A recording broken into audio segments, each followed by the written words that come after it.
Simple term में अगर बच्चों बोले तो if an inheritable mutation is observed in a population at high frequency, इसे ही रिफर्ड करते हैं हम लोग, it is referred as DNA polymorphism. DNA polymorphism क्या है? इनहेरिटेबल म्यूटेशन ऑब्जर्व किसी पॉपुलेशन में जब ऑब्जर्व होता है हाई फ्रीक्वेंसी के साथ, तो इसे हम पॉलीमॉर्फिज्म कहते हैं। म्यूटेशन को मैं पहले पढ़ा चुका हूं, आप जान सकते हैं। वहां पे क्या करते हैं हम लोग बच्चों? बेस पेयर में चेंजेस कर सकते हैं, चेंज हो जाते हैं। The probability of such variation, ऐसी वेरिएशन के पाने की संभावना ऑब्जर्व होती है नॉन कोडिंग डीएनए सीक्वेंस में। बच्चों कोडिंग डीएनए सीक्वेंस में ऐसा देखने को नहीं मिलेगा आपको पॉलीमॉर्फिज्म, आपको नॉन कोडिंग सीक्वेंस में देखने को मिलेगा। वुड बी हाइयर, क्योंकि यहाँ म्यूटेशन ज्यादातर देखने को मिलते हैं, इन्हीं सीक्वेंस में म्यूटेशन होते हैं। May not have any immediate effect, और अगर म्यूटेशन होते भी हैं तो इनका कोई इंपैक्ट नहीं पड़ता, क्योंकि ये नॉन कोडिंग सीक्वेंस है, इनसे कोई प्रोटीन वगैरह बनती नहीं है। तो इंडिविजुअल अनअफेक्टेड रहता है, उसकी रिप्रोडक्टिव एबिलिटी भी अनअफेक्टेड होती है। नेक्स्ट, ये जो म्यूटेशन होते हैं कीप ऑन एक्यूमुलेटिंग, ये जनरेशन आफ्टर जनरेशन बच्चों कीप अक्यूमुलेट होते रहते हैं और बना देते हैं form one of the basis of variability, या कह सकते हैं polymorphism.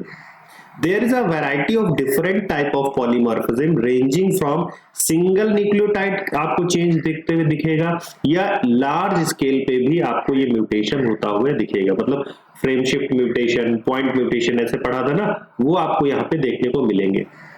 For evolution and speciation, मतलब जीवों के उद्विकास के लिए और नई प्रजाति बनने के लिए ऐसे ही पॉलीमॉर्फिज्म का योगदान बहुत ज्यादा होता है, play very important role, and you will study these in detail higher classes. BSc वगैरह में आप इनको जाकर के बहुत अच्छे से पढ़ते हैं। नेक्स्ट, टेक्निक क्या हम अपनाते हैं डीएनए फिंगरप्रिंटिंग के लिए? Was initially developed by Alec Jeffrey. Alec Jeffreys ने इस टेक्निक को दिया था, that is DNA finger technique को दिया था। इन्होंने सैटेलाइट डीएनए को यूज किया एज अ प्रोब। बच्चों प्रोब जानते होंगे आप लोग, तो इसे हम लोगों ने प्रोब की तरह यूज किया था। Use the satellite DNA as a probe, जो कि शो करता है very high degree polymorphism. It was called variable number of tandem repeat, इसे बच्चों बोलते हैं VNTR, इसे VNTR कहा जाता है प्रोब को। The technique as used earlier involved, इसमें और क्या क्या होता है बच्चों? इसमें साउदर्न ब्लॉटिंग हाइब्रिडाइजेशन करते हैं, और इसमें रेडियो लेबल्ड VNTR को प्रोब की तरह यूज करते हैं। ये पॉइंट आपको याद करना पड़ेगा। अब देखते हैं एक एक स्टेप में कि कैसे हमने डीएनए फिंगर को प्रिंटिंग को कराया। तो सबसे पहले मान लीजिए यहाँ पे सेल है, ठीक है, इस सेल के अंदर न्यूक्लियस है, और न्यूक्लियस के अंदर बच्चों मौजूद है DNA, that is chromatin material. तो पहले आप इसको क्या करेंगे? बाहर निकालेंगे, इस डीएनए को इस तरीके से बाहर निकाल लेंगे, तो दैट इज हो गया आइसोलेशन ऑफ डीएनए। नाउ अब आपके पास एक एंजाइम होता है, उस एंजाइम का नाम है बच्चों रेस्ट्रिक्शन एंडोन्यूक्लियेज। ये रेस्ट्रिक्शन एंडोन्यूक्लियेज एक खास जगह से इसको कट करने का काम करता है। तो इस पे आप कट्स लगा देंगे, कट्स लगा देंगे तो क्या हो जाएंगे? डीएनए के छोटे छोटे टुकड़े यहाँ पर आपको मिल जाएंगे, छोटे छोटे टुकड़े देखने को मिलेंगे। तो digestion of DNA by restriction endonuclease, ये भी सही हो गया। अब आप क्या करेंगे? यहाँ पर जेल इलेक्ट्रोफोरेसिस कराएंगे। जेल इलेक्ट्रोफोरेसिस के लिए आप अगार की प्लेट लेंगे, यहाँ पर बच्चों छोटे छोटे छिद्र होते हैं, ये डीएनए को डाले जाएंगे। डीएनए क्योंकि निगेटिव होता है बच्चों, तो इधर निगेटिव एंड रखा जाएगा, इधर पॉजिटिव एंड रखा जाएगा, और इसको यहाँ पे कैथोड एनोड का यूज करके डीएनए के टुकड़ों को आगे बढ़ाया जाएगा। जब डीएनए के टुकड़े आगे बढ़ेंगे बच्चों, तो यहाँ बच्चों हम लोग डीएनए के इन टुकड़ों को लोड कर देंगे, और ये साइज के अकॉर्डिंग जितने ही छोटे साइज होंगे उतना हमें आगे मिलेंगे डीएनए के टुकड़े, और जितना बड़े साइज होंगे उतना पीछे मिलेंगे। तो हम इन छोटे वाले साइज के टुकड़ों को एग्रोस जेल से निकाल लेंगे। तो इस टेक्निक को जेल इलेक्ट्रोफोरेसिस कहते हैं। नाउ अब निकालने का तरीका क्या होगा कि इन्हें हम दूसरे इस तरीके की एक सिंथेटिक सीट होगी सेलुलोज में, नाइट्रोसेलुलोज की, इस पे ही इससे छाप लेंगे। छापना जानते हो ना, मतलब इसको उठा करके जस्ट जैसे इसको एक हथेली समझो, तो उसको उठा करके इस पे रख देंगे, इस पे जब पलट लेंगे तो ये छप जाएंगे, मतलब डीएनए के टुकड़े इस पे आ जाएंगे। इसे ही ब्लॉटिंग बोलते हैं, साउदर्न ब्लॉटिंग। तो दैट इज ट्रांसफरिंग, देखिए बोल रहे हैं ना, ट्रांसफर करने को ब्लॉटिंग बोलते हैं। Separated DNA fragment to synthetic membrane पे इसको रखेंगे, वो सिंथेटिक मेम्ब्रेन नाइट्रोसेलुलोज की बनी हो सकती है या नाइलॉन की बनी हो सकती है। इतना आपने सीख लिया कि नाइट्रोसेलुलोज पे हमने डीएनए के टुकड़ों को ट्रांसफर कर लिया। अब हम क्या करेंगे, हाइब्रिडाइजेशन करेंगे इनका बच्चों। तो हाइब्रिड डीएनए बनाएंगे, कैसे बनाएंगे hybridization, using labelled DNA VNTR probe. VNTR जैसे ये डीएनए है तो इसमें वीएनटीआर प्रोब को जोड़ा जाएगा बच्चों।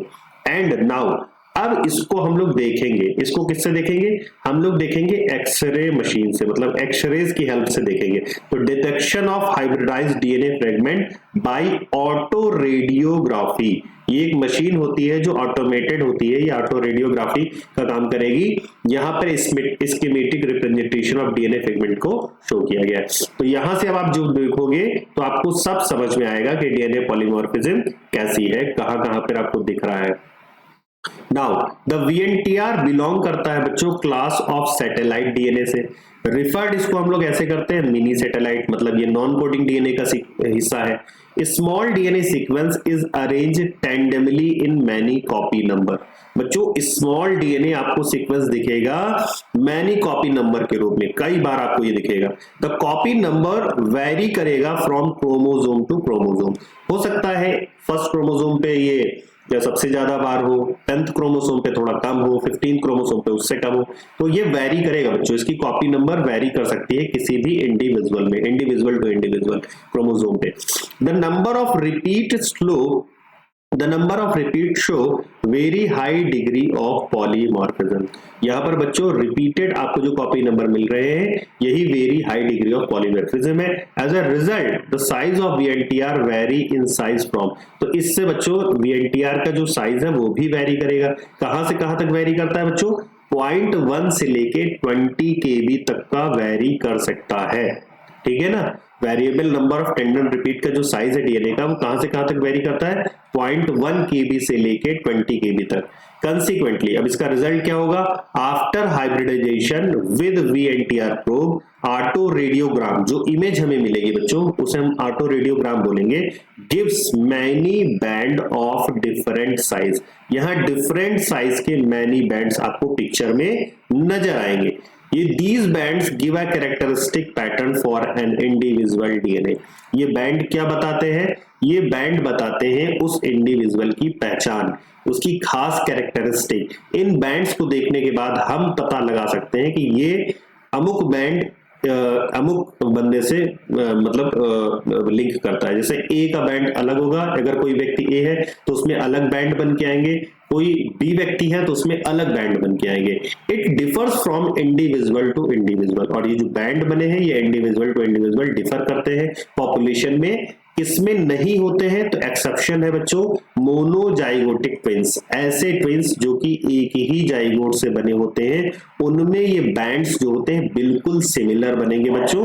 बाकी जितने भी डाइजाइगोटिक ट्विंस है या अदर पॉपुलेशन के जो व्यक्ति हैं उनमें बैंड्स में डिफरेंस जरूर नजर आएगा। तो फॉरेंसिक साइंस में इसी तरीके से पकड़ लिया जाता है कि जैसे मान लीजिए कि कहीं पर क्राइम हुआ है तो क्राइम वाले से डीएनए उठाया गया और सस्पेक्टेड व्यक्ति का डीएनए लिया गया, तो दोनों के बैंड सिमिलर बनेंगे। सस्पेक्टेड व्यक्ति का भी जो डीएनए होगा वो और जो क्राइम से डीएनए उठाया गया वो अगर सिमिलर बने तो इसका मतलब है उसी बंदे ने कत्ल किया है, उसी बंदे ने क्राइम किया है, वही दोषी है। The sensitivity of the technique has been increase by use of polymerase chain reaction. और ये जो पूरी टेक्निक है ना, इस टेक्निक को और अच्छे से किया जा सकता है अगर हम लोग पीसीआर का यूज कर ले, पॉलीमरेज चेन रिएक्शन, जिसको चैप्टर 9 में आप पढ़ोगे। Consequently, DNA from a single cell is enough to perform DNA fingerprinting analysis। सोचिए बच्चों, एक सेल ही पर्याप्त है और क्राइम सीन पे एक सेल जरूर मिल जाती है कहीं ना कहीं। भाई छीना झपटी होती है, लड़ाई होती है, कभी नाखूनों में स्किन मिल जाती है, हेयर फॉलिकल्स मिल जाते हैं टूटे हुए। इवन दो टच डीएनए का भी कॉन्सेप्ट आ गया है जिसको आप हायर क्लासेस में पढ़ेंगे। इसी के साथ ही बच्चों एप्लीकेशन ऑन फॉरेंसिक साइंस में भी इसका बहुत ज्यादा यूज देखने को मिलता है। It has much wider application such as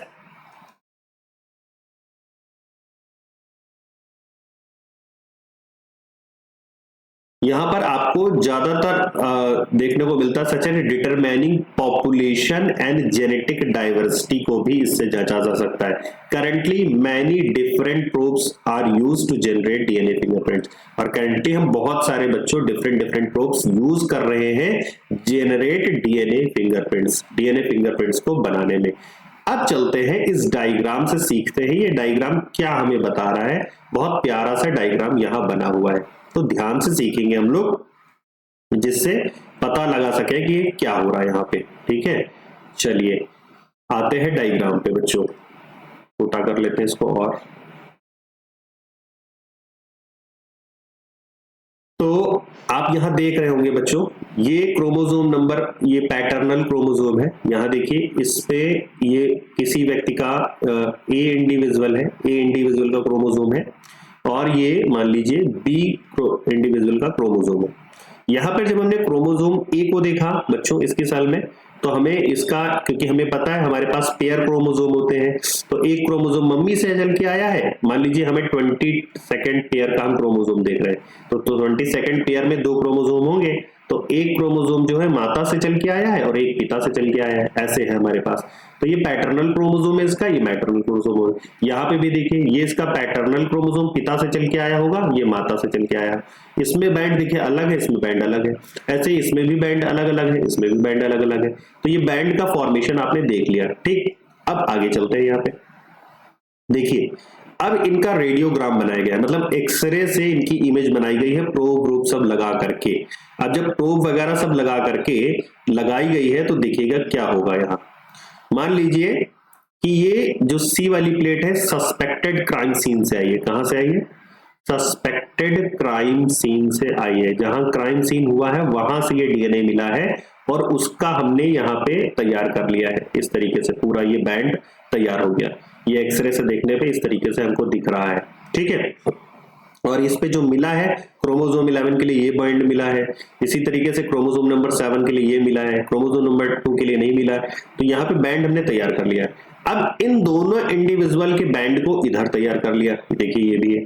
अब यहाँ पे आप देख पा रहे होंगे जहां पे क्रोमोसोम नंबर 11 के बैंड की लोकेशन है वही बी में भी वही लोकेशन है, जहां पे 7 की लोकेशन है वही बी में भी एग्जैक्ट लोकेशन है, जहां पर क्रोमोसोम नंबर लगभग सही है 2 वाले की मदर वाले बैंड की पोजीशन है वो भी पोजीशन एग्जैक्ट है। इसका मतलब बच्चों ए ने क्राइम नहीं किया है, बी ही वो व्यक्ति है जो वहां क्राइम सीन पे मौजूद रहा होगा, बी सस्पेक्टेड है। इससे हम पता लगा लेते हैं। या मान लीजिए ये केस बच्चों एक विवादित बच्चे का है, बच्चे पे दावा 2 लोग कर रहे हैं कि ये मेरा बच्चा है, ये मेरा बच्चा है। तो ये बच्चे का बच्चों ये निकाल लिया गया, पॉलीमॉर्फिज्म कर दी गई, उस बच्चे की हमने डीएनए फिंगरप्रिंटिंग करके यहाँ रख ली। अब दोनों जो दोनों कपल हैं उनके हम लोग डीएनए फिंगरप्रिंट बना लेंगे, जिनकी पॉलीमॉर्फिज्म इस बच्चे से मैच हो जाएगी, बच्चा उसको दे दिया जाएगा। ठीक है, तो चलिए इस डायग्राम के नीचे क्या लिखा हुआ उसको पढ़ते हैं। लिखा हुआ है कि स्कीमेटिक रिप्रेजेंटेशन किया गया डीएनए फिंगरप्रिंटिंग का। Few representative chromosomes have been shown in to contain different copy number VNTR मिले हैं। For the sake of understanding different color हमने यूज किए हैं यहाँ पर बच्चों। The two allele पैटर्नल और मैटरनल क्रोमोसोम के दोनों एलील को यहाँ शो किया गया है। Also contain different copy number of VNTR. It is clear that the binding pattern of DNA from crime scene matches with individual B. देखिए ना बताया जा रहा है कि बैंडिंग पैटर्न इंडिविजुअल बी से मैच कर रहा है, नॉट विद ए, यानी जो बी है वही दोषी है बच्चों, यहाँ इसने ने क्राइम किया है। तो हम लोगों का ये चैप्टर यहीं पर बच्चों एंड होता है। उसके बाद इसकी समरी आ जाती है। समरी में आप खुद इसको पढ़ सकते हैं, समरी में ऐसा कुछ इंपॉर्टेंट नहीं है। और इसके क्वेश्चन लगाइए, क्वेश्चन हम लोग भी लगाएंगे इसके जल्दी से जल्दी। इसके लगभग 300 क्वेश्चन हम लोग करेंगे। 300 क्वेश्चन आपको बहुत अच्छे से देखने को मिलेंगे, जिसमें थ्योरी बेस्ड भी होंगे, ऑब्जेक्टिव भी होंगे, मैच द फॉलोइंग भी होंगे, असर्शन रीजन भी होंगे और डायग्राम बेस्ड भी सारे क्वेश्चन देखने को मिलेंगे। तब तक आप लोग क्वेश्चन लगा सकते हैं। क्वेश्चन लगाने के लिए कुछ बच्चे पूछ रहे थे कि कौन सी बुक सर सही रहेगी, तो दिशा पब्लिकेशन की एक बुक आती है उसको आप ले लीजिए। दिशा पब्लिकेशन की बुक बहुत बढ़िया है, इस दिशा पब्लिकेशन की बुक को आप लगा सकते हैं। ठीक है, चलिए थैंक यू, मिलते हैं नेक्स्ट सेशन में बच्चों।